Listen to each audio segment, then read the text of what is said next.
Hit subscribe to the DIY Writer to support your hardworking authors and also lessen your chances of ending up as a victim in their next book. Join me at the first annual Icarus Book Convention, May 8th and 9th. This conference has a great lineup of speakers, including little old me, talking about podcasts, vlogs, and other neat author stuff. Go to Icarus, IQARUS book, con, CON.com for more information. Hope to see you there. This is Jeff Bacon with the DIY Writer Podcast. Today on this wonderful, I'm not going to tell you what the date is because who knows when this will get published. Jeez, anyway, got a little bit of a podcasting hole. Anyway, I am talking with Deston Munden right now. Deston, how you doing? I'm doing fine. How about you? Oh, I'm not doing too bad. I've been looking at your books here, and you've got Dusk Mountain Blues, a space western opera, and Tavern, an African-American high fantasy epic.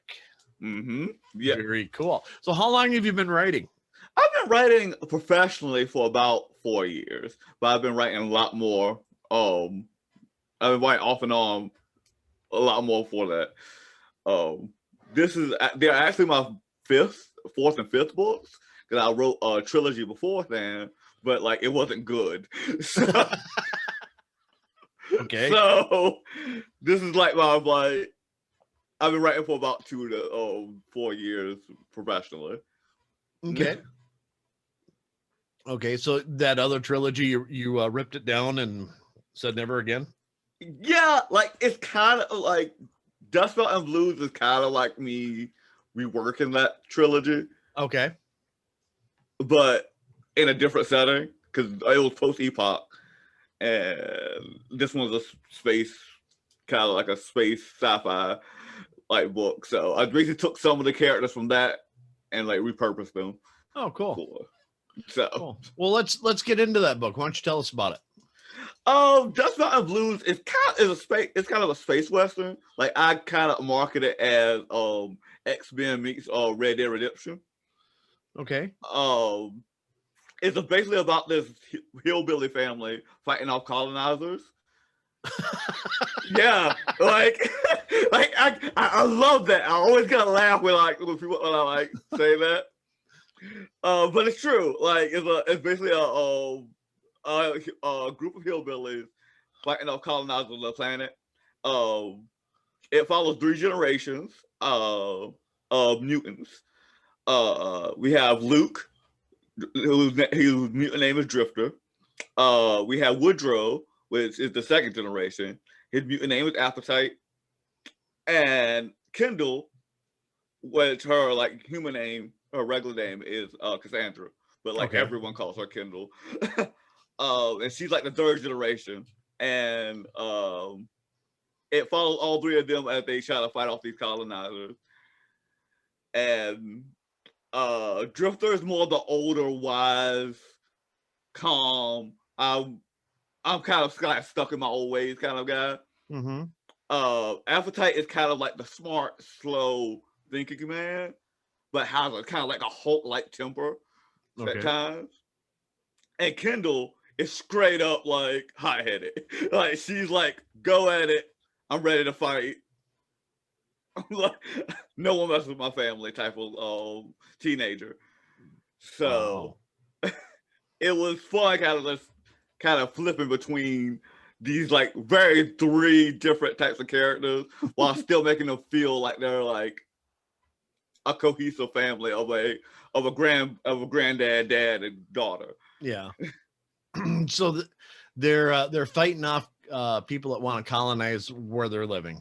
Yeah, so they're coming in trying to sneak on their land and stuff like that, and these guys just aren't going to have it, huh? Nah, they're not. They're really against that. So how did the hillbillies get into space in the first place? I mean, where are they? Well, interestingly enough, they were like former experiments. Basically, they took a lot of back when the civilization, that's what it's called, like the empire that's colonized everything. They basically took slave races, such as the Irish, the Korean, Black, whatever, and basically like experimented on them and created the mutants for weapons. Oh, wow. Yeah.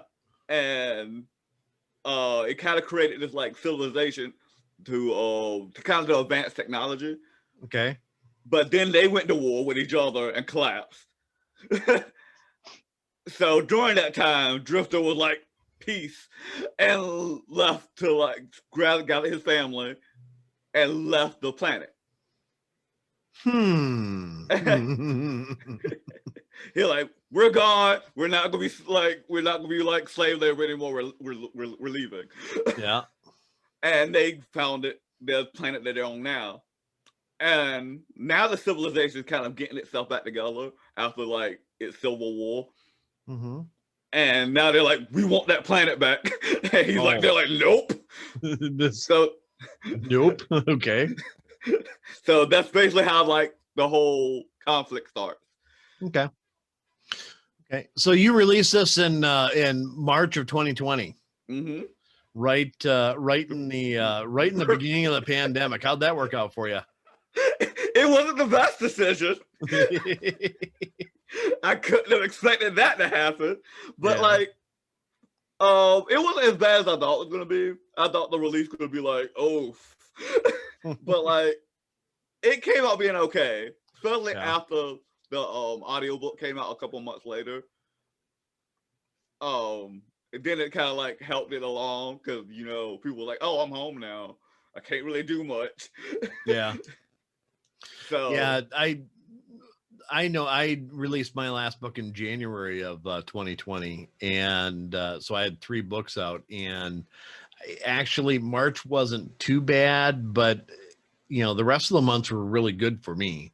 Yeah. I mean, March was kind of like, oh my God, the world's ending, and blah blah blah, and we're all locked down, and whatever it is, and then people started reading. And it kind of went nuts for a while, and then it kind of stabilized. Yeah. But I wasn't upset with that. But I did hear that people that released during that time kind of got passed over, and then maybe picked back up later. Yeah, that kind of happened to me. Like I couldn't expect because it was my release date before this whole thing happened, and I was like, ooh, Yeah. Yeah, but it happens. Yeah, it's kind of what I laugh at is there's I know quite a few people who had pandemic stories that were coming out. Mm-hmm. And a few horror stories, and some fantasy stories and stuff like that. And weirdly, some romance stories. Yeah, there was a lot of romance stories involving the virus. Well, there were, but most of the people that had pandemic or viral type books didn't release them until much later because they just didn't want to hit that sore spot. Which I thought was kind of funny. And then they were like, forget the sore spot. We're going straight into like weird romance with the coronavirus. Yeah. And I was like, I didn't want that. Yeah, those romance writers, they kick butt though. They do. They do a really good job of, they stay on top of it.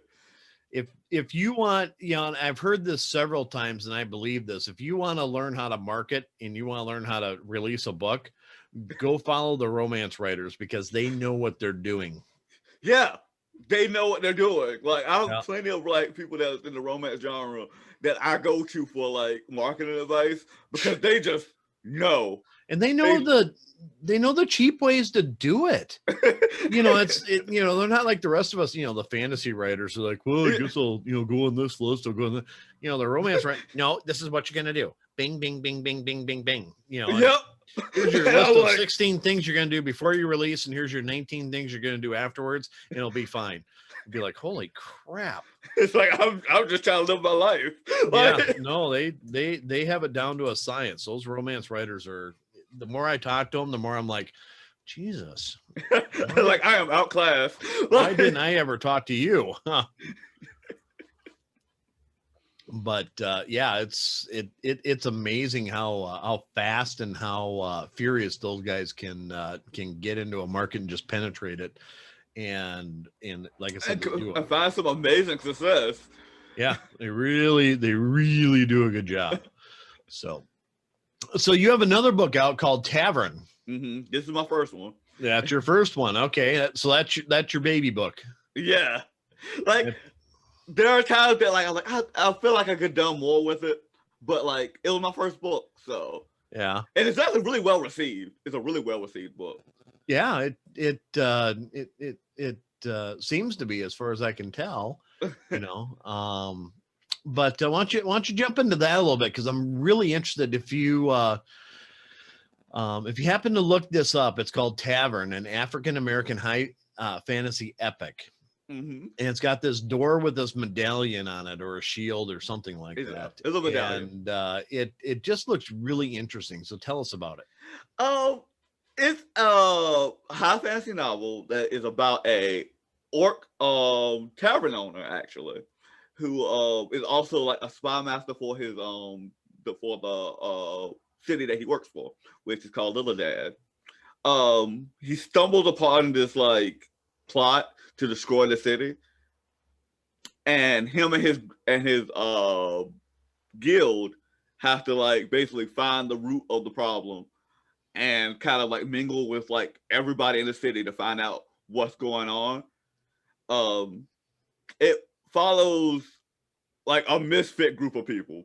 Like there's of course Zell, which is like the main character. He's an orc.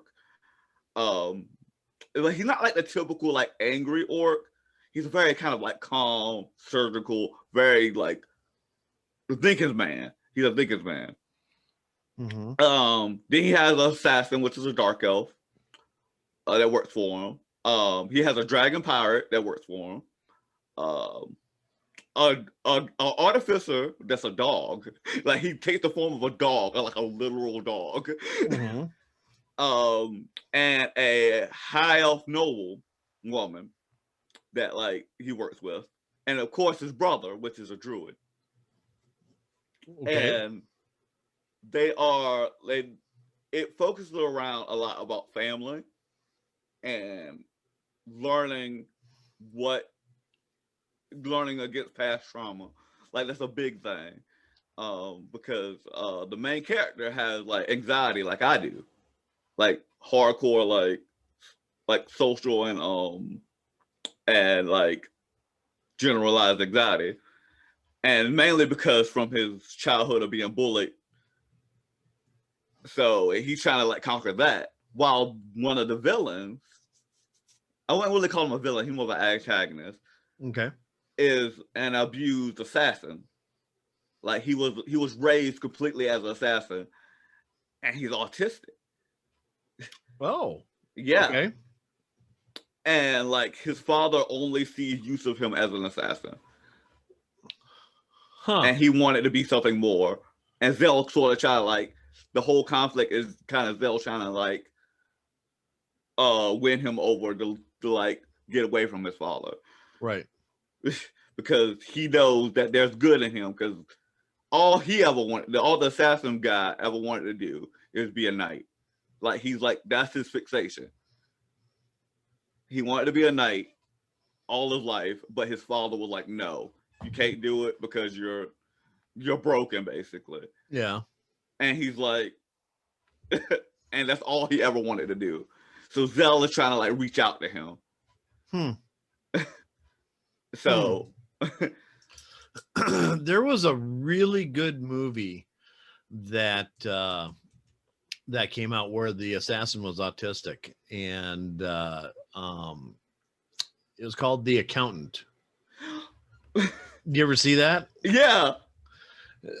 And that was the first time that I'd seen a main character like that with autism that was so high functioning, and he had set up all these different networks and stuff, and he was, it was really interesting.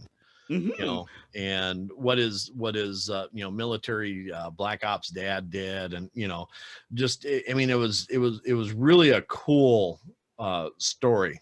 But I don't know why that just popped in my head, but that was a really cool. So So when did you released this in 2019? How long did it take you to write that one? This one took me about 3 to 4 years because it was my first book I like ever wanted to like super finish and work on. Like this was like I want this to be my debut. So I worked on it for a long time, and then like I queried some agents for it first to see if I wanted to take that route, and a lot of them was like, "Yeah, it's good, but I'm not sure if I want to take a chance on it." Yeah. Yeah, and that was like the general consensus. They give you a reason why they didn't want to, or they just kind of didn't fit into what they're trying to do, or it usually didn't fit into what they try to do. Yeah. Like, occasionally some people say it was a little bit too long, which I can sort of agree with it now, like in like retrospect. But like, I don't think I would want it any other length now because like it's my baby. But it was generally just like we don't know how we will want to market this. Was usually like the main issue they were having. Yeah. And I was like, oh, so well, I'll do it myself. Like, so just as far as self-publishing, I guess. What do you think of that now versus having an agent and trying to get a publisher and blah blah blah? I actually think there's a lot of pros with being self-published. The big negative is probably the marketing and learning the marketing yourself. But the pros is that you basically get to do like literally what you want to do. Yeah. And you don't have to spend $1 million to do what you want to do, as long as you know what you want in your specific like cover, your art, your editing. You don't have to spend a lot of money on it. You just got to know where to spend your money and create connections with people that can get you a good deal. Yeah. A lot of people get intimidated with self-published books because they're like, I don't know what type of quality I'm gonna get. And I'm like, it's kind of the same in traditional publishing. You don't know what kind of quality you're gonna get. I've seen a lot of traditional publishers not have really good quality because they're trying to aim for like a specific target audience. Or like, I think that a lot of people that talk about the they want a good quality book, they want this, they want that, and so on and so forth, and they're looking for perfection where perfection does not exist. My normal joke is they're the same people that drink wine from a box. But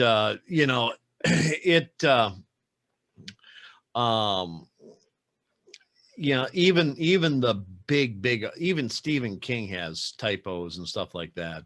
Yeah, it's gonna happen. Grammatical errors, and and look at how many editors his stuff probably goes through. James Patterson. I mean, there's a lot of authors that have second, third, fourth revisions of their books out because they found mistakes, or it's like, oh, I should have rewrote that chapter or something like that. So I mean, I think it's just more highlighted with indie authors because it's like, well, we don't feel that that's professional, or blah blah. Yeah, it's like, it's not done by Penguin, so obviously it has low quality. It's like, okay, yeah, like, okay, no, that's not true. Yeah. So you're gonna trust somebody who puts books out in mass and pays for things with the lowest bid. Okay, that's cool.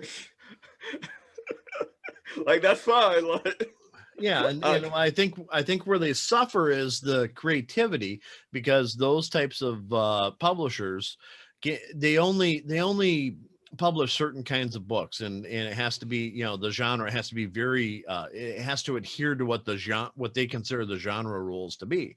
Whereas if you're indie publisher, you can flirt with several different genres, throw it out there, and here's your work of art, yeah, and tell a very good story. Yeah, there might be a couple typos in there, but It's gonna happen. It's going to happen. And, I think people in the past have been overly critical of those types of things. But then, if it's James Patterson, they'll just gloss right over and say, oh, well, he made a mistake. Yeah, they didn't even notice this. Like Yeah. a lot of the time when it's like traditionally published thing, because I feel like they're going in to a like indie publisher looking for something wrong. Yeah. Rather than like reading the book at the core. Yeah. I think so. I think if you go into Goodreads and read their wonderful reviews at times, you're like, oh, really? And it's almost like, okay, I found 3 errors. Okay, 1 star. This guy needs an editor. And it's like, oh, really? Really? Okay. It's like, oh, okay. Yeah, I'm one of the few people that have a very low opinion of. I stop looking at Goodreads because some of those people, it's just like, oh. And then same with Amazon. If they don't write a actual review, actually put words on it, and they just like 1 star, 2 star, or whatever, and say, oh well, they couldn't even take the time to it. I don't care. I just don't give a damn what you think. Then if you're not going to tell. And there's times that like they have a review that like I'd be like, so like one review was like, oh, this book is a little bit too long and detailed, and I was like, have you read The Wheel of Time? Like. Yeah. The Wheel of Time is really detailed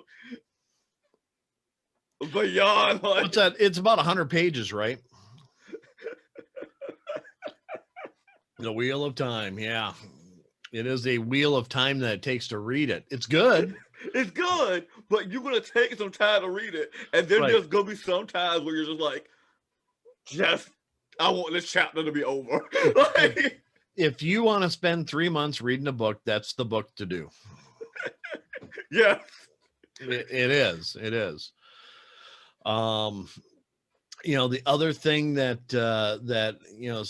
as far as self-publishing that ticks me off is like, somebody may write a review for a flashlight and they attach it to your book. Yeah, it's like. Or they'll say something weird like not enough like something, and I'm like, this is not like, what, do you mess this up? Did you get a wrong product? Like, a friend of mine had a review talking about how they could have went into way more detail in the salt mines, and she was like, there are no salt mines in my book. There's no mining at all. And they wrote a review. They bought her book and somebody else's book, and they wrote a review and copied and pasted it into the wrong book. Yep, that happens. And then try and get Amazon to take it off. I've just gotten to the point of like Amazon reviews and Goodreads reviews. I just don't look at them. I appreciate the numbers. I just don't look at them. Like, unless like there's a video of the person and they actually be like, yeah, I like this book. Here you go. Here's my review. I'll look at it then. Usually, but like when I don't go to Amazon because I'm like, that's like the Wild West, and I don't know if you even read my book. Like, I read the Amazons and I do read the Goodreads reviews and anything else I can find that somebody wrote. Yeah, good, bad, or ugly. I do read them, but there's just some of them that's like, okay, I don't care if you're not going to go in. This is the worst book I ever read. Okay, all right. I can't really do nothing about that. That's fine. And even best book I ever read. Yeah. Okay. Like, what do you like? Thank you very much. I appreciate you taking time, and I'm glad you liked it. But I would like to know more. Yeah. One of the reviews that I had was like with Tavern was like they felt like Zell wasn't orc enough. And I'm like, that's the point. Not JPEG. Like, I was like, I really want to write orcs in a different light. And you're like, he's not violent enough. He's not violent enough. And I'm like, yeah.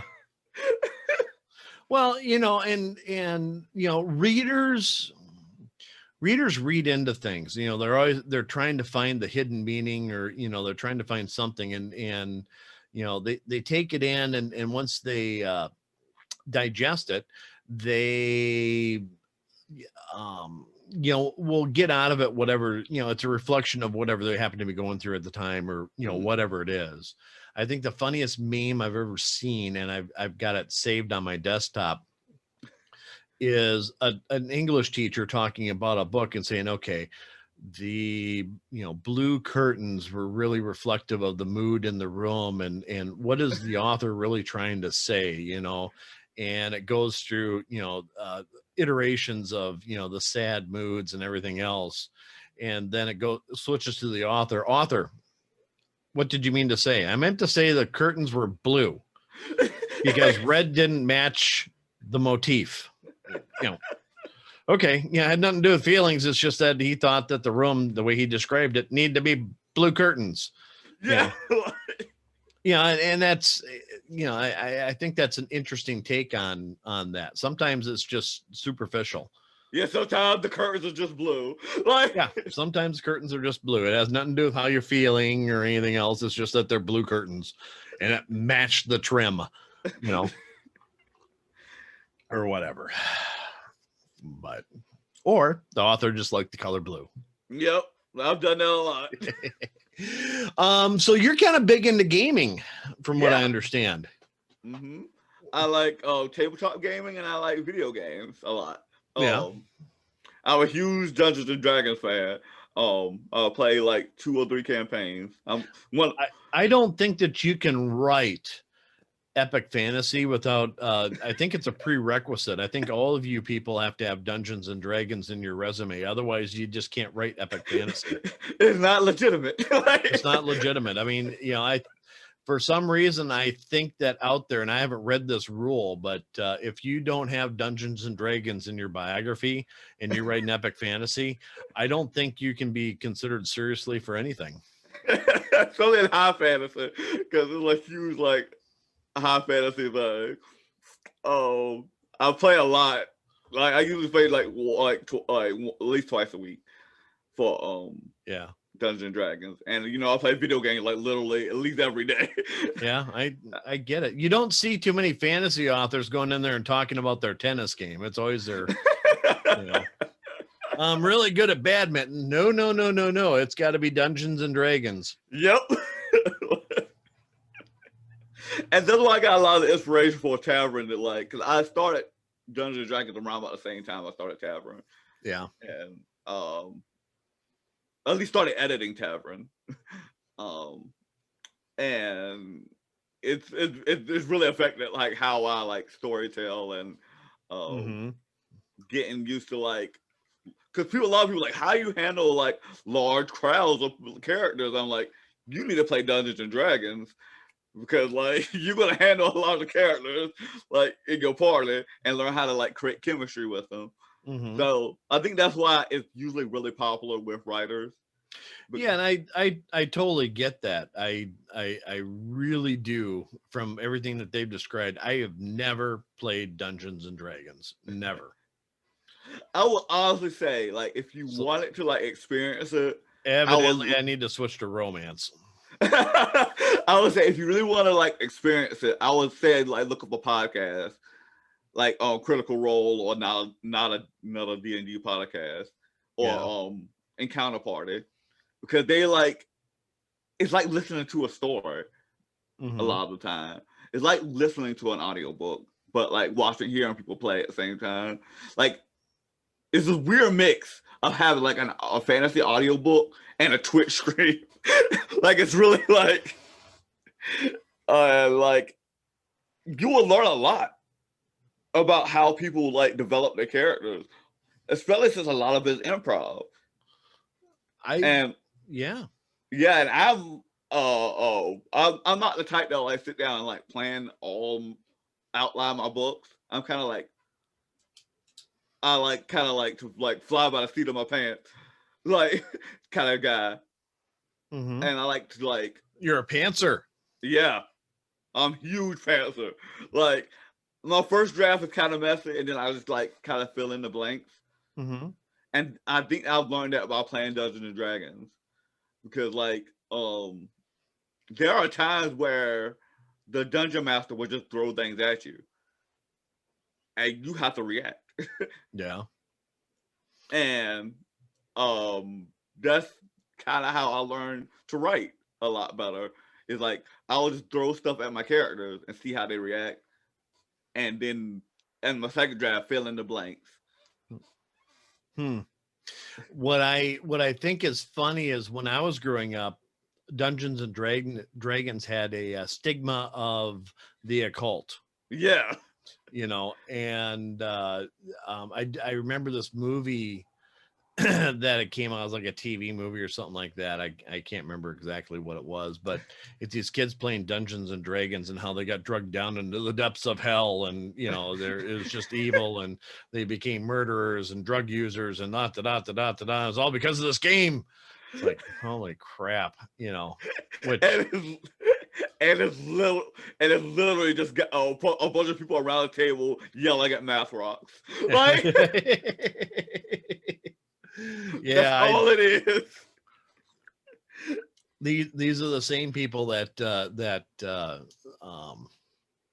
were saying that all rock music was Satan, and you know, it's the devil, and you know, blah blah blah blah blah. And I just always kind of when I think about Dungeons and Dragons, I think about that. Like I said, when I was growing up, it was like, oh my god, it's horrible. Yeah, even when I was growing up, I didn't like. You're really going know. to hell for that one, you know. Type. Yeah, I live in North Carolina, like rural North Carolina. Like, so I was like, they was like, no. My parents were never like that though. My parents were like, do whatever you want to do. Yeah. Like, oh, but like.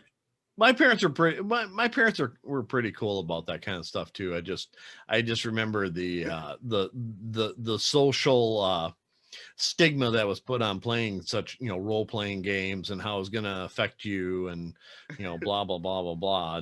And I think one of my dad's comments was, you know, who has time to do that kind of stuff? You know, because we lived on a farm, you're just working all the time. You know.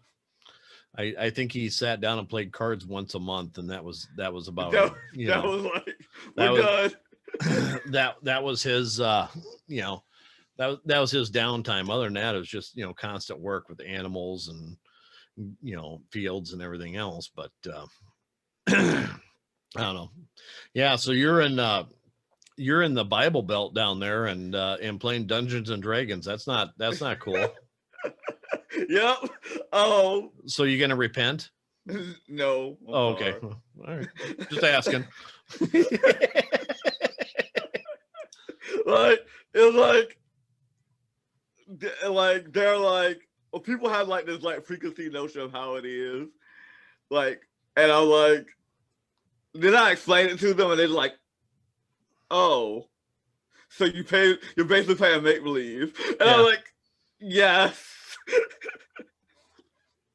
Yes, but you know, Monopoly had no effect on anybody. You know, raise the rent and screw everybody over. Yeah, that didn't have any kind of effect on society at all. But Dungeons and Dragons is evil. You know? Yeah, and I was like, have you played Monopoly? That creates some like very violent people. Like, yeah. Thanks for giving us Bill Gates or Monopoly. Yeah, that's and Jeff Benzo. Yeah, that's really worked out well for us. You know, thank God they weren't playing Dungeons and Dragons. But yeah, like I think probably Dungeons and Dragons and video games is part of my biggest influence with my writing. Yeah. When I'm like, because there are a lot of like video games that can tell really good stories. And I actually have a degree in game art. Oh, really? Mm-hmm. And like, it's like I do want to work on a video game one day. So do you take that artistic talent that you have and put that towards your advertising or books, or I mean, do you do your own graphics? I do my own graphics. I'm not like the best character drawer, but I can make stuff like maps and stuff. Like, and and like kind of visualize things a lot easier than a lot of people. I was like looking forward to like I developed a map for my like for Tavern, and someone's gonna sit down there and like actually draw it, hand draw it, and like I'm looking forward to see how that works, like how they like, because I like seeing world maps in fantasy books. I think those are really cool, and I think there's lots of cool things you can do for a book series. Building drawings and tactical maps, and I mean stuff like that. I think it's all great. I just don't know too many people that actually look at that stuff. I guess I'm the minority here, because I would look at a map and be like, I don't like follow it like some people. Some people will follow a map religiously. Like, oh yeah, I've seen people do like whole YouTube videos of Game of Thrones maps. Oh yeah, I know. And it's like, how does your brain work like that? Like, no, and don't get me wrong, people are into that stuff. Yeah. But I just personally, I'm like, okay, well, that's a really cool looking map. That's cool. Great graphics, and lots of that, and that's about it. And in talking to some authors and the amount of work that they put into those maps, I almost feel guilty. Like it's a great map. Great. Okay. To the book. Yeah, like yay, a map, and then move on. Like, yeah, it's all. I almost feel like I'm being offensive, but it's just okay, it's a map. I'm happy. Yeah, but I do like looking at the map and seeing where everything is. But I'm not like the type of person that will be like basically doing measurements. I've seen people do like hardcore measurements. Yeah, and I'm pretty sure the author didn't think about all that. Like, and like you mentioned Game of Thrones. I mean, those people are, there are a lot of people that are committed to Game of Thrones. Yeah. They really are. I'm more committed to the book series because the freaking TV series hurt my feelings with how bad it was at the end. Was it bad? I don't know. Oh, it was bad. That ending was bad. I mean, given with what they had. And I get that a lot of people say it was bad. Mm-hmm. And the first thing I'd say is that, okay, books are 9.9 times out of 10 better than what they can do with a movie. Yeah, that's true. No doubt about it. Every now and then you see a movie that does better than the book. Yeah. As far as it's very rare. It's equal. Rare. That's very it's either like equal or better is both those are very rare. Usually, whatever they have to do to make it so that it can be something that's on TV or in a movie or whatever, they have to do a lot of things to make that work. And like fit in a time. You don't have to fit into a time space with a book usually. Right. But you only have 2 hours and 15 minutes to do it in a movie, or 8 to 10 episodes to do it, to portray a book or a season, whatever. Yeah. And I get that. I absolutely do get that. Game of Thrones, I was dissatisfied with the ending of the series. Yeah.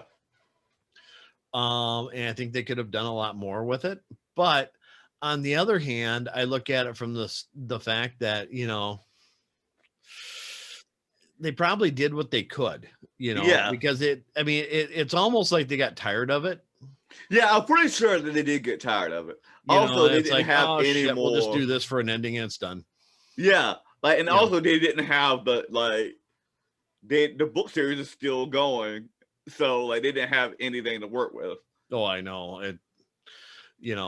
And while I understand that, and while I understand they had to cut it for production reasons, or you always on those types of things you want to leave on a high note. You don't want to run it into the ground. Yeah. But they could have done a better job with the ending. I mean, they could have sealed it up. They didn't necessarily have to stay with the books, but they would have been crucified because those people that follow both the books and the series, the HBO series, would have, that's not in the book, Yeah, we had to you don't have a book, like, like I can't even be like that's not in a book because like I'm like George, finish your series. Can you finish the series, George? You know what's funny is I participated in a anthology that just a bunch of I think it's like 16 authors. We jumped in, we did an anthology, and we called it The Winds of Winter. Okay, and then a year later, George, Martin comes out and says, "Hey, my next book is Winds of Winter." It's like, seriously, and we're not changing it. But what's really funny is that people started searching for that, and they'll pick up the book, and then they'll review it saying, "This isn't what I wanted to buy." It's like, well, then you should have read the description, you nimwit. It's like you obviously don't see like George R. R. Martin's name on the cover, like. Yeah, there's no reference to him at all. And we had the title first, and it, was published a year before he even made the announcement of his book. And it's like, okay, and when you read, a multi-genre short collection of short stories, does that really sound like Game of Thrones or anything that George R. R. Martin has ever written? No. What the hell kind of a fan are you? And then, and then you 1-star review it because it's not what I wanted to buy. Well, return it and shut up. Also, just look at the description. I don't understand.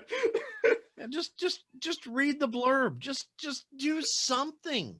It'll take you like 3 about seconds. That you're thank you for the sale, and all the proceeds go to a charity. But on the other hand, shut up. This is not what I wanted. Yeah, like that's a weird thing about like having the like same title or being like having the same name, because I have a friend that like his actual name is Matthew Ward, but he had to pick a pen name because there's too many Matthew Wards in fantasy. Yeah. So people getting them all confused with each other, and then they'll be like, "This is not the book that I wanted," and I'm like, "There's ways to look." Right. Is this the series that you want? Right. That's why I picked the pen name Stefano King.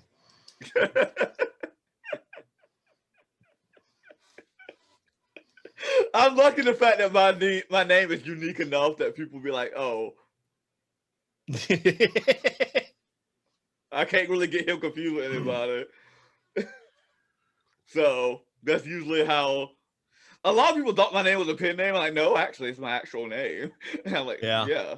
Like, I went away from pen names. I'm desperately trying to kill them. Just because, I was talking to somebody like, why don't you use your real name? Imagine how much marketing you can do with bacon. It's like, good point. And so I just started switching everything over to, bacon. And everyone was like, oh, yeah. Like, you didn't really think about it. Like, you're like, oh, wow. Well, and the only problem I have is there's a really good cartoonist. His name is Jeff Bacon.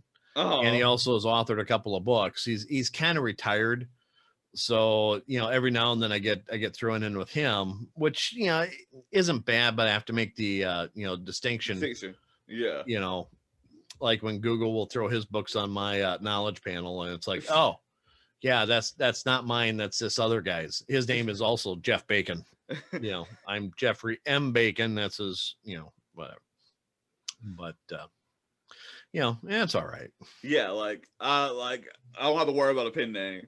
So I was like, and also I sound enough like a fantasy and a sci-fi fiction author that both of them be like, yeah. All righty. Do you have anything else you want to tell your fans? Yeah, like you can catch any of my books, Dusk Mountain Blues or Tavern on audio, ebook or paperback.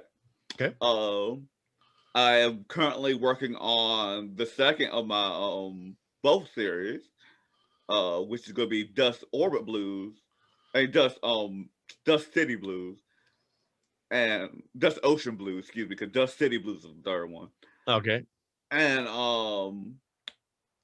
Duke's Brand, which follows the assassin guy, of the first Oh, ever cool. book. Yeah. Yeah, because I really wanted to have a good autistic main character in a Yeah. positive light, and it follows him. Which I'm kind of selling that as Thor from the Marvel Cinematic Universe Okay. meets Steven Universe. That's kind of how his personality is. All right. And everyone was like, "That's a fantastic sell." I'm like, "Yeah, y'all will like him. Like, he's based off like two of my favorite characters." So very cool. Very cool. I think it's funny you're gonna put the hillbillies in a city in Dusk Mountain City. Yeah. They're not gonna like it. Well, I bet. I bet. Do they have banjos? Yes. Oh, cool. Yeah. Like, one of the brothers, because there's Drifter has 5 brothers, and one of them is named Big Thunder, and he's and he's a musician. Yeah. So, and I like, it was no choice. He had to play a banjo. It just fit. But yeah, those are the things I'm working on, and I'm excited to share it. Do you have release dates planned, or are you still kind of in the process? I'm kind of in the process. My editor is working on it. Like, she had a lot to deal with because COVID. Yeah. And but we're working on it, and I'm gonna be doing a cover reveal soonish. So cool. That's gonna be neat. Cool beans. Well, I look forward to seeing what else you your next releases. I'm really kind of I'm intrigued by Tavern. I'm also intrigued by the hillbilly space opera. Very cool. I'm glad. Very cool. Deston, it's been a pleasure talking to you today. I appreciate you taking your time. And I'm glad to be here and talking with me. And I hope you have yourself a great day, sir. All right. You too. All right. This is Jeff with the DIY Writer Podcast telling you, you know what? Subscribe to my YouTube channel. Follow me on Podbean or iTunes or wherever you happen to be listening to podcasts. And also check out Deston Munden. He's got some cool books out there. It'd be nice if you'd support our indie authors that are fighting so hard to entertain you. But with that, I want to make sure that you have a great day, or at least tell you to have a great day, and keep your chin up. Bye-bye.